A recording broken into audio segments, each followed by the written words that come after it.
वो जो डिसाइड करे उसमें झंडे गाड़ दे तो मुझे खुशी हो जाएगी। वाह यार, मेरी सुनी नहीं पर खुद के मन से चला और आगे निकल गया। ऐसा तो मैं चाहूंगा दुनिया, अभी मैं बच्चों को देखता हूँ ना, छोटे छोटे बच्चों, बहुत तेज जनरेशन, बहुत तेज, बहुत पिकअप पावर होगा, बहुत जल्दी पिकअप कर लेते कोई चीज, बहुत जल्दी लर्निंग कर लेते कोई चीज, बहुत जल्दी याद हो जाता है आजकल के बच्चों को।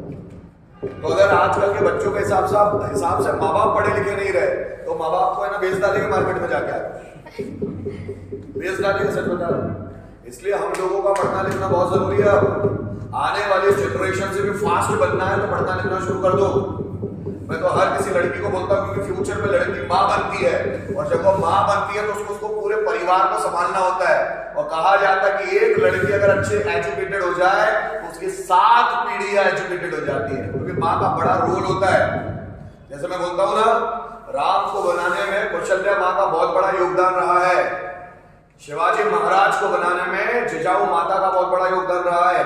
अगर मां लिखी पढ़ी हो तो तूफान मचा देती है। बच्चे के अंदर जैसे छत्रपति शिवाजी महाराज को जिजाऊ माता ने राम कृष्ण की कहानियां सुना सुनाकर राम और कृष्ण के गुणों से भर दिया। यार समझना, जब भगत सिंह की बायोग्राफी पढ़ोगे तो आएगा कि भगत सिंह जब कॉलेज जाते थे तो उनके हाथ में 2 ग्रंथ रहते थे, एक गुरु ग्रंथ साहिब और दूसरा श्रीमद् भगवत गीता। ये 2 ग्रंथ हमेशा उनके हाथ में रहते थे। किसके? भगत सिंह के हाथ में। और भगत सिंह जब अपने कॉलेज में स्पीचेस देते थे ना, भाषण देते थे ना, प्रोफेसर को हिला डालते थे। इतने बुद्धिजीवी थे भगत सिंह, इनबॉर्न नहीं थे, पढ़ते बहुत ज्यादा थे, बहुत सारी किताबें पढ़ने का शौक था भगत सिंह को। तो जिस वक्त उनको फांसी की सजा दी जा रही थी लास्ट टाइम, तो जिस सुबह उनको ले जाया गया उस सुबह भी वो लेनिन की बुक पढ़ रहे थे। लेनिन मतलब, लेनिन कौन? रूस का क्रांतिकारी था, किसानों का मसीहा व्लादिमीर लेनिन, उनकी बुक पढ़ रहे थे वो। कौन? भगत सिंह। क्योंकि वो लेनिन भी क्रांतिकारी था रूस का, उसने रूस की काया पलट कर दी उसने। छोटी हाइट का था लेनिन, तो मैंने लेनिन को पढ़ा कि भगत सिंह किनको पढ़ रहे थे। तो लेनिन को जब पढ़ा तो वो थे किसानों के मसीहा, किसानों के लिए रूस में बहुत लड़ाई की, रूसी क्रांति वो लेनिन के कारण ही आई। लेनिन बहुत ताकतवर था, छोटी सी हाइट का था पर बहुत प्रखर वक्ता, जो बोलता था हिल जाते थे लोग, किसान लोग सुनते ही रह जाए उसकी बातों को। तो भगत सिंह उनको पढ़ रहे थे जब उनको फांसी की सजा दी जाने वाली थी। तो अभी उनको फांसी की सजा पे ले जाने वाले थे सुबह 5 बजे और भगत सिंह पढ़ रहे थे। तो जेलर बोलता है, चल भैया फांसी लगाने के लिए तुझे ले जाना है, चलो नहलाना धुलाना है पहले तुमको। तो भगत सिंह बोले 2 मिनट रुक जाओ यार, ये बस किताब का पेज खत्म होना बचा है, रुक जाओ 2 मिनट रुक जाओ, ये किताब का पेज खत्म होना। पता है, मैं आपको बार बार बोलता हूँ कि भाई उसको पढ़ने की इतनी गरज क्यों है? हमको अगर कल फांसी दी जाने वाली हो तो पढ़ने में ध्यान लगेगा? नहीं लगेगा। भगत सिंह का क्यों लग रहा है?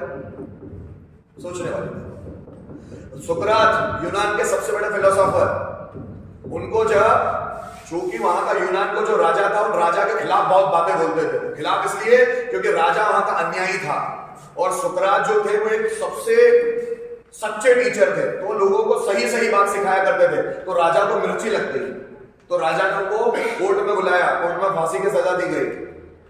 तो सुकरात के शिष्य थे प्लेटो, वो उसी राजा के दरबार में मंत्री थे।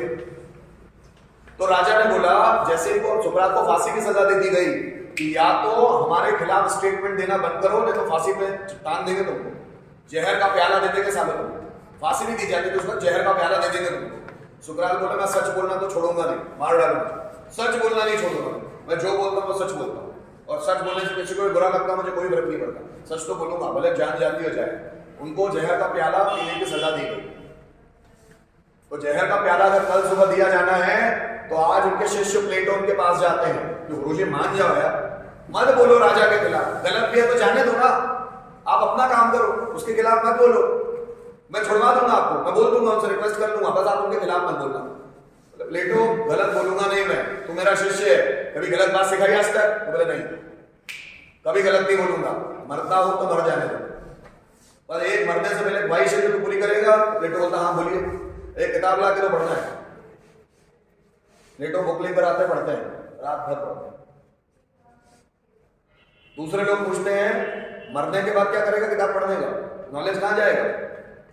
अगले जन्म। जो आपको बोलता हूं ना वो यही बात है। भगत सिंह भी पढ़ रहे हैं, फिर ऐसे लोग अगले जन्म में कोई बहुत बड़ी आत्मा बन के पैदा होता है और भयंकर आत्मा। बन के बैठो।